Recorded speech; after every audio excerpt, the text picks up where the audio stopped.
नमस्कार दोस्तों। आज मेरे बहुत खुशी हो रही है कर्नल श्याम जी को अपने स्टूडियो में आमंत्रित करने के लिए। सर, स्वागत है आपका। Thank you very much. आपने 33 साल इंडियन आर्मी में सेवा करी है और 2015 में आप रिटायर हुए। तो आप sir, we are very lucky to have you here.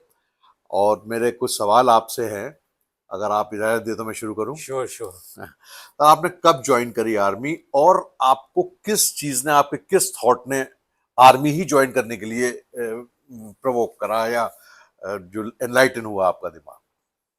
जय हिंद दर्शकों। मैं 1981 में फौज ज्वाइन करा और 33 साल नौकरी करने के बाद सुपरन्यूटेड हुआ आर्मी से 2015 में। जी।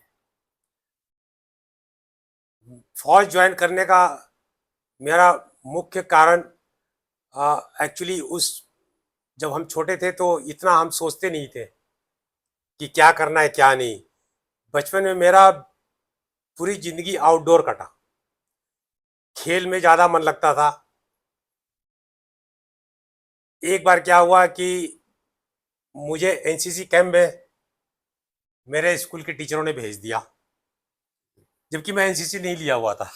अच्छा। और वहाँ जाके देखा सब चीज़, मतलब कि हर चीज़ बड़ा अच्छा था। हाँ, खाने को खूब अच्छा मिलता था, रोज गेम्स होते थे, एक्सरसाइज होते थे। तो फिर मैं कहा यार this is a good place, हाँ वन शुड ज्वाइन फौज। सो वो मेरा रहा। और स्कूलिंग करने के बाद मैं सैनिक स्कूल लखनऊ ज्वाइन कर लिया। जी। उत्तर प्रदेश सैनिक स्कूल, जिसको आज हम लोग कैप्टन मनोज पांडे के नाम से जानते हैं, परमवीर चक्रा के नाम से वो स्कूल जाना जाता है। जी।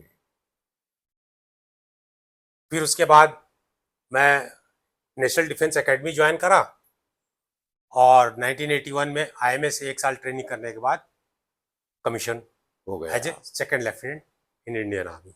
तो सर, फर्स्ट पोस्टिंग आपकी कहाँ हुई? मेरी पहली पोस्टिंग आफ्टर कमीशनिंग पुंछ में हुई थी। 1981 में आप बता रहे थे। हाँ, जी। तो मैं पहली पोस्टिंग पुंछ में गया था। तो पुंछ में क्या चैलेंजेस आपको, पहली बार जैसे आप मिलिट्री सर्विसेज में गए थे एक सिविलियन लाइफ से, तो क्या चैलेंजेस आए आपको? एज ए सेकेंड लेफ्टिनेंट, जब कोई नया अधिकारी आता है यूनिट में, वो भी सेकेंड लेफ्टिनेंट, तो आप जानते ही होंगे कि कैसे उसको ट्रेन किया जाता है। अच्छा। रैगिंग तो होती है, जी। नो डाउट अबाउट दैट, जी। बट वो रैगिंग भी एक it's a kind of training. Right. हमें रोज वहाँ की जितनी पहाड़ियाँ थी जी। हमारे सुपीरियर भेज देते थे, जी। पैदल जाओ और पैदल आओ। जी। ऑलमोस्ट रोज मैं पहाड़ पे कम से कम नहीं तो 15 किलोमीटर जाना, 15 किलोमीटर आना, 30 किलोमीटर्स वॉक। ऑलमोस्ट मैं वॉक करता था। ह्यूज। तो it was very tough life but very adventurous, बहुत मज़ा आया। तो उस विंटर में हम लोगों ने बहुत वहाँ पे पहाड़ चढ़े जी। As a second lieutenant. एक के बाद मुझे टास्क देते गए वो लोग, जी। हमारे सुपीरियर्स, जी। और मैं उसको निभाता गया। जी। तो it was very hectic and very tough life life मतलब इन द विंटर। शुरुआत में जाने में हाँ, थोड़ी सी चैलेंजेस फेस करने पड़ते हैं करने हल्के पड़ते हैं। फुल्के। आज आपकी और कहाँ कहाँ तैनाती रही, कहाँ डिप्लॉयड रहे आप? उनसे फिर मैं चला गया था वायु कोर्स करने देवलाली। अच्छा। देवलाली के बाद फिर हम चले गए सिकंदराबाद। अच्छा। सिकंदराबाद से फिर हम लोग गए वहाँ रहते हुए ऑप पवन शुरू हो गया था क्या चीज? श्रीलंका में, अच्छा, जो Indian peace keeping force peace वाला। Keeping force. जी। जी। तो वहाँ पे हमारी यूनिट गई थी। अच्छा। और फिर उसके बाद हम लोग मैं तो यूनिट से फिर बाहर चला आया जी। कोर्स पे। जी। और फिर उसके बाद मैं उरी गया। अच्छा। उरी के बाद फिर सांबा, अच्छा। सांबा जेन के, हम्म। वहाँ नौकरी करी। फिर लेखापानी जो आसाम में है, अच्छा। Almost end of Indian Indian border, border. मतलब ईस्ट हाँ, में जो है। ईस्ट में। फिर ईस्ट। उसके बाद बर्मा शुरू हो जाता है, जी। वहाँ नौकरी करी। फिर उसके बाद पोस्टिंग हुआ मेरठ। राइट। मेरठ में रहा। मेरठ से बाद फिर दोबारा तेजपुर गया आसाम, असम, अच्छा वापस, ठीक है। फिर आसाम से जैसलमेर। आपने भी अलग, कहाँ ठंडा, तो कहाँ गर्म, कहाँ मैं ईस्ट, कहाँ वेस्ट, और कहाँ साउथ भी पहुंच गए थे मैं आप। पूरा ऑलमोस्ट मैं अपने 33 साल में पूरे इंडिया में मेरे ख्याल से हर पोर्शन में जहाँ जहाँ कैंटोनमेंट रहा वहाँ नौकरी करी। तो आपको इन सारी जगहों में सबसे टफ कौन सी जगह लगी जहां पर आपने काम करा हो, और क्या चैलेंजेस वहां फेस करने पड़ते थे? सबसे टफ मुझे लगी जब मैं उरी में पोस्टेड था। अच्छा। उरी उस टाइम पे मिलिटेंसी बहुत पीक पे थी। जी। तो हम लोग को आना जाना बड़ा बिना सिक्योरिटी के कहीं इधर उधर जा नहीं सकते थे। अच्छा। और पिकेट पे भी जाना होता, ओपी पोस्ट पे जाना होता या गन पोस्ट पे जाना होता, तो हम्म। फुल सिक्योरिटी होती थी। हम्म। और बांदीपुरा मतलब हमें मेरा लोकेशन था फरकिया गली, जो अच्छा। किरण सेक्टर में आता है। अच्छा। वो हाइल्ट्यूड एरिया है। हम्म। और वहाँ पहुँचने के लिए मुझे बारामूला, बांदीपुरा और ये सब जितने टॉप मिलिटेंसी के जगह थे हाँ हाँ, उसको क्रॉस क्रॉस करके करना जाना पड़ता पड़ता था। था। तो ये 90s की बात होगी, हाँ, क्योंकि वो तो प्राइम टाइम था प्राइम टाइम था। मिलिटेंसी का। और उस समय तो मैं समझता हूँ कि रूल भी शायद जनता दल का था। क्या ये जो होम मिनिस्टर साहब जो थे हमारे, जिनकी बेटी का किडनैप हुआ था, रूबिया सईद का, अ, आप ही का टाइम उसी टेन्योर में हुआ था उस और मुझे जब? अच्छी तरह से याद तो नहीं है उस टाइम पे, हाँ। मगर ये हुआ था। अच्छा अच्छा। तो चलिए साहब, ये अब जो है, आपने इतनी सारी जगह पोस्टिंग करी, इतनी जगह जगह आपने एडवेंचर देखा, कहीं की कोई मजेदार किस्सा आपको अगर ये जो भूला ना जाता हो, बताइए हमें। मजेदार किस्सा तो एक बार पुंछ पे हुआ, मैं मुझे एलआरपी पे भेजा गया, जी। लॉन्ग रेंज पेट्रोल अच्छा। जिसको फुल फॉर्म में बोलते हैं। जी। वहाँ से और मेरे जो टीम थी वो हर यूनिट से एक एक जवान, जी। मतलब पूरी टीम मेरी नहीं थी, सब अच्छा। मतलब पूरे डिफरेंट डिफरेंट यूनिट्स के डिफरेंट डिफरेंट आर्म्स के लोग मेरे साथ एलआरपी पे गए थे। जी। तो वहाँ पे एक बार क्या हुआ, हम लोग काफ़ी थके हुए थे, पूरे दिन चलते रहते थे, अपने पिट्ठू अनाज वनाज सब चीज इंडिविजुअली सब अपने अपना कैरी करते थे। मतलब जैसे आप आर्म्स जा रहे हैं तो एमुनेशन, आपके पास आपका ही पिट्ठू होगा, सब हाँ चीजें उसी हाँ, पे सब सब कैरी। चीज मेरा जितना एडम का सामान, जितना जी। एमुनेशन है, हथियार है, सब कैरी पर्सनल वेपन के साथ अपना लोग जाते थे। जी। जी। तो वहाँ एक बार क्या हुआ, पेट्रोलिंग करते करते हम लोग को एक नदी क्रॉस करना पड़ा। जी। नदी क्रॉस करके मैं आगे था, तो मैं सब आगे निकल गया, क्रॉस करके ऊपर पहाड़ी पे चढ़ गया। जी। तो पीछे से आवाज आई, तो मैं पीछे मुड़ के देखा, तो फिर पूछा क्या किस चीज़ की आवाज़ है वहाँ। तो लोगों ने बोला कि एक जवान नदी में फंस गया है। ओ। और हम काफ़ी ऊपर चले आए थे। अच्छा, तो मैं नदी क्रॉस करके आप नदी, पहाड़ पे हाँ चढ़ रहे पहाड़ पे थे? चढ़ गए थे। जी। तो अब वहां से मैं किसी को नीचे भेज नहीं सकता था क्योंकि सब थके हुए थे। हम्म। तो मैं कहा बेस्ट थिंग कि मैं खुद जाऊं और देखूं कि क्या सिचुएशन है, कि एक ऐसे परिस्थिति में किसी को भेजना ठीक नहीं है। जी। मैं जाके नीचे उतरा, गया देखा, तो वो नदी के बीच में फंसा पड़ा हुआ है। अच्छा, किस तरीके से फंस गया मतलब? क्या हुआ कि नदी क्रॉस करते हुए एक स्टोन रोल करता हुआ पानी में, पानी का बहाव बहुत तेज होता है, जी। जी। वो उसके पैर पे आके दो पत्थरों के बीच में उसका पैर दब पैर गया। फंस गया, अच्छा। अब वो निकाल नहीं सकता था। हाँ। और पानी का बहाव तेज था, झुक नहीं सकता था, झुकेगा तो बह जाता। ओहो। तो वो बेचारा वहीं खड़ा रहा। जी। अच्छा हुआ कि गनीमत की वो वहां खड़ा रहा एकदम बिल्कुल। जी। फिर मैं किनारे पे, एक और जवान तब तक और आए, तो एक जवान को और मैं लिया, मैं खुद दोनों नदी में धीरे धीरे एक दूसरे को पकड़ के क्रॉस किए और उसके पास गए। तो हम लोग के हाथ में वॉकिंग स्टिक था। जी। तो मैं देखा उसका पैर पूरा फंसा हुआ है। हाँ, हम्म। हम भी अब झुक नहीं सकते थे क्योंकि पानी के पानी का बहाव में बहाव, बह जाएंगे। हाँ अब खड़े हैं तो खड़े हैं। जी। अगर आप जहाँ झुके तो पानी आपको बहा के लेके चला जाएगा। जी। तो वही है। फिर मैंने देखा कि अब इसको क्या कराया जाए, तो मेरे हाथ में थी वॉकिंग स्टिक। जी। मैंने वॉकिंग स्टिक को दोनों पत्थरों के बीच में डाल के एंकर बना के जी। उसको, जी। मैंने उस जवान को बोला देखो मैं पत्थर हिला रहा हूँ, तुम अपना पैर धीरे धीरे करके निकालना। हम्म। इस तरह से करके मैंने उसको हिलाया और फाइनली उसका पैर निकल गया। अच्छा अच्छा।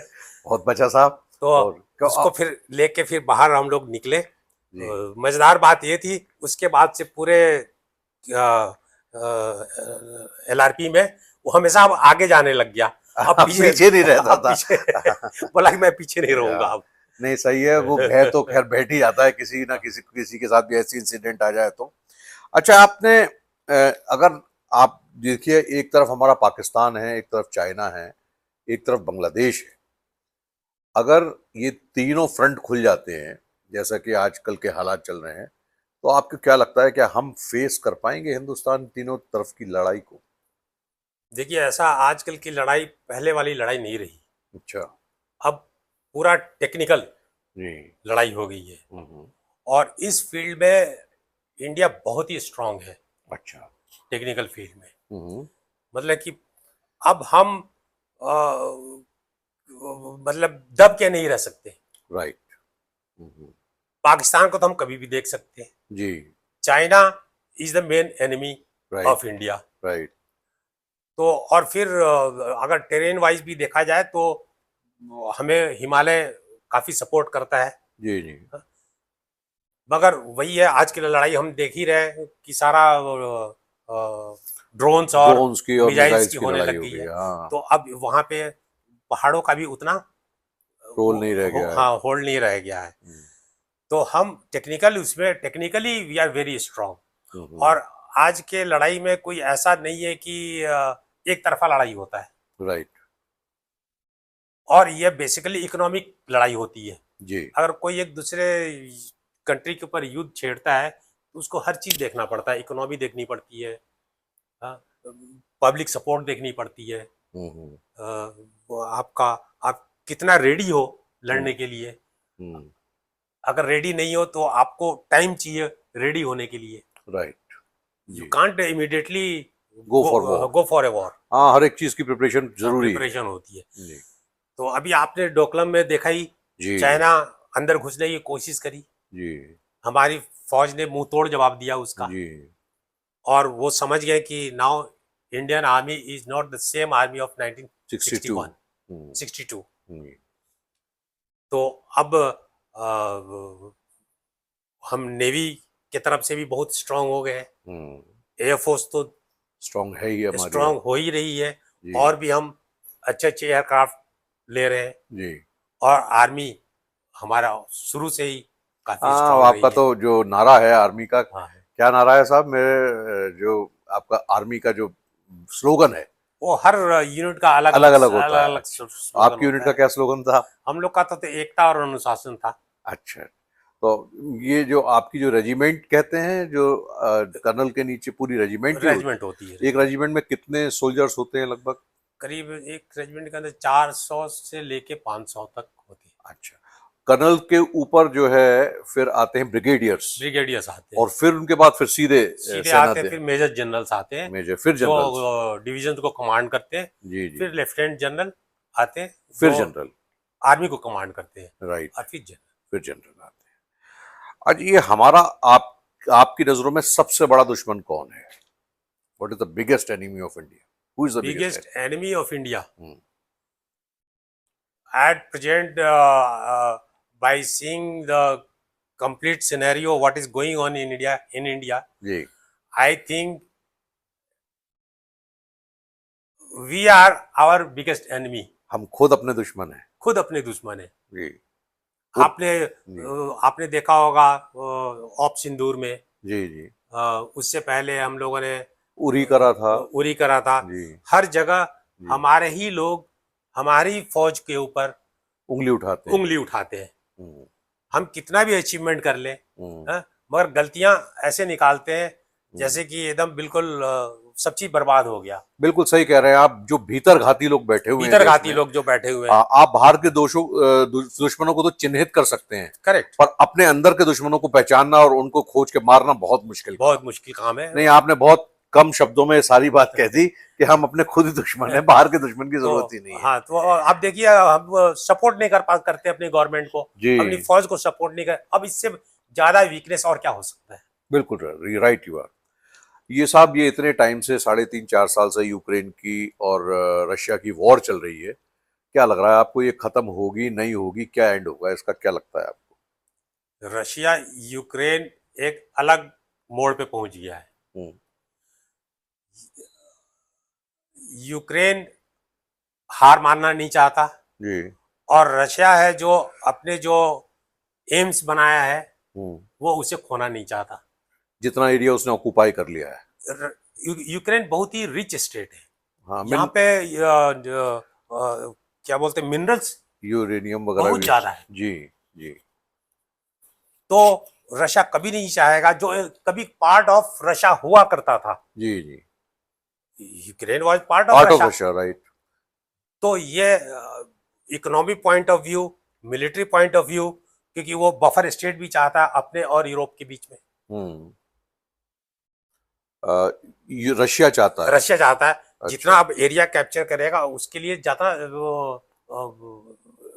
हेल्प मिलेगा रशिया को, राइट, राइट। बफर स्टेट बन जाएगा। तो वैसे तो वो बफर स्टेट यूरोपियंस के लिए ज्यादा है, यूक्रेन, क्योंकि वो डायरेक्ट अगर बॉर्डर्स टच हो जाएंगे रशिया के और यूरोप के, तो उनके लिए ज्यादा थ्रेट हो जाएगा। उनके लिए ज्यादा थ्रेट है, मगर नाटो जो है, जी। बेसिकली ये लड़ाई शुरू हुआ ही था कि यूक्रेन नाटो में ज्वाइन करना चाहता था, राइट, राइट, राइट। और रशिया नहीं चाहता था कि उसके डोर स्टेप पे आके नाटो बैठ जाए। राइट, बिल्कुल ठीक है।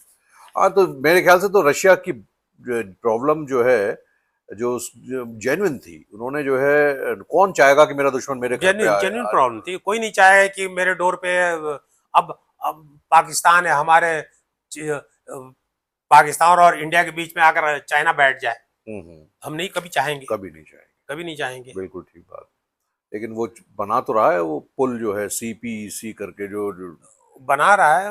चाइना तो हम पाकिस्तान तो हम इकोनॉमिक भी तो कॉरिडोर। हमारा भी बहुत डेवलपमेंट हो रहा बॉर्डर एरिया में, राइट। हाँ, बीआरओ बहुत एक्टिव है जगह बहुत जगह। एक्टिव है, हाँ, बहुत अटल चीजें बना टनल रही है, वगैरह सारी चीजें बनाई हैं। बहुत स्ट्रेटजिक पॉइंट्स जो है काफी डेवलप किए जा रहे हैं इंडिया में भी। राइट।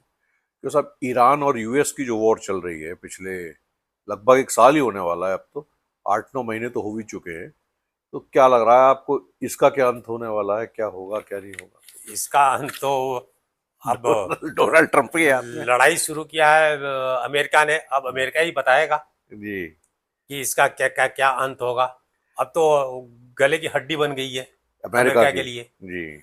ना अब उसे निगला उगले जा ना रहा है ना ना उगला उगला जा जा रहा रहा है। है। तो क्या करेंगे डोनाल्ड ट्रंप साहब, आपको क्या लगता है, क्या वही क्या दिमाग में अब सूझ रहा वो है? ढूंढ रहे हैं कि कोई उपाय कि कैसे यहाँ से निकला जाए। कभी पाकिस्तान से कहते हैं संधि करा लो, कभी ओमान से कहते हैं, तमाशा ही समझ में नहीं आ रहा है। क्योंकि भी देखिए ईरान भी अकेला नहीं है ना। हाँ। वही पीछे मैं, से चाइना और रशिया हाँ बैक कर तो रहे हैं वही उसको। आजकल के लड़ाई सिर्फ अकेला लड़ाई नहीं लड़ा जाता है जी। कि दो कंट्री के बीच में लड़ाई हो रही तो तीसरा कोई कंट्री है ही नहीं बीच में, राइट, राइट, राइट। सब अपने अपने टीम बना के चलते हैं। बिल्कुल ठीक बात है। तो साहब, ये जैसे, ये तो सब हमारी पॉलिटिकल मिलिट्री स्ट्रेटेजी, ये सब बातें हो गई। अब कुछ पर्सनल सवाल आपकी इजाजत हो तो पूछ लूं आपसे। हाँ, पूछिए। आपकी शादी कब हुई थी? मेरी शादी 1986 में हुई थी। तो उस टाइम आप आर्मी में किस पद पर थे? उस टाइम पे मैं कैप्टन था, आप आर्मी कैप्टन थे। कैप्टन। जैसे कैप्टन कालिया थे हमारे, जिनकी जी हाँ, जी उस वाले पद पर हाँ, थे आप। कैप्टन। तो आपका, आप मूलतः रहने वाले कहाँ के हैं? मेरा बैकग्राउंड बेसिकली रूरल बैकग्राउंड है। मैं डेहरियोन सोन एक जगह है जी। बिहार में, वहाँ पे पला बड़ा हूँ। अच्छा। वहीं पे बचपन के स्कूल में पढ़ा था। जी। जी। जी। फिर उसके बाद मैं वहाँ से पढ़ाई करने के बाद सैनिक स्कूल लखनऊ हम्म। में एडमिशन लिया। जी। तो वहाँ तो कॉम्पिटिटिव एग्ज़ाम देने के बाद जाते हैं, जी। तो मुझे बिहार में ऑल इंडिया स्कॉलरशिप मिला था। ओह, वंडरफुल। तो उस स्कॉलरशिप से मुझे सैनिक स्कूल में एडमिशन मिला था। ग्रेट। फिर वहाँ से मैं नेशनल डिफेंस एकेडमी ज्वाइन करा। राइट, फिर आईएमए में ट्रेनिंग ली राइट। 1 साल, आईएमए देहरादून। आईएमए देहरादून। जी। फिर 1981 में मेरी कमीशन, और 86 में आप शादीशुदा हो गए। शादीशुदा हो गई। तो साहब, ये जो है, जैसे मैरिड लाइफ या जो पर्सनल लाइफ होती है आर्मी मैन की, उसको बड़े चैलेंजेस फेस करने पड़ते हैं। तो इसके बारे में आपका क्या पॉइंट ऑफ व्यू है? देखिए मैरिड लाइफ फौज में बोलते हैं ना, हमसे ज़्यादा सैनिक की ड्यूटी हमारी पत्नियां करती हैं। जी। Hmm. They are much better soldier than us. Right. हम तो बॉर्डर पे रहते हैं, मगर पूरा परिवार चलाना है, बच्चों का देखभाल करना, पालना है, हम्म। ये सब पत्नियां करती हैं। जी। और बिना पत्नी के सपोर्ट के कारण आदमी अपनी ड्यूटी ठीक से कर नहीं पाता है। ठीक बात है। तो हाँ।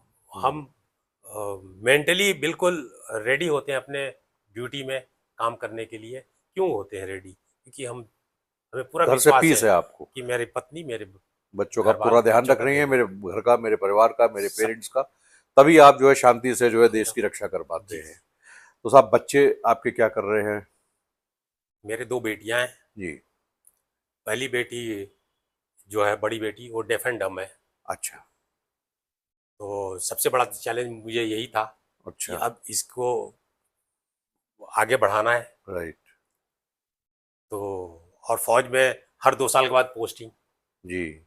हाँ, आपके यहाँ आज यहाँ है, कल वहाँ है। कल वहाँ है, तो जी। हर स्टेशन में चेंज होता है, जी। स्कूल बदल जाते जी। हैं, लैंग्वेज बदल जाता है। हम्म। ये बड़ा, specially for def child, hmm. It is a big challenge. Right. क्योंकि लैंग्वेज, अगर एक ही लैंग्वेज हो तो बात सही है, जी। मगर हर जगह लैंग्वेज बदलने के कारण बहुत टफ था।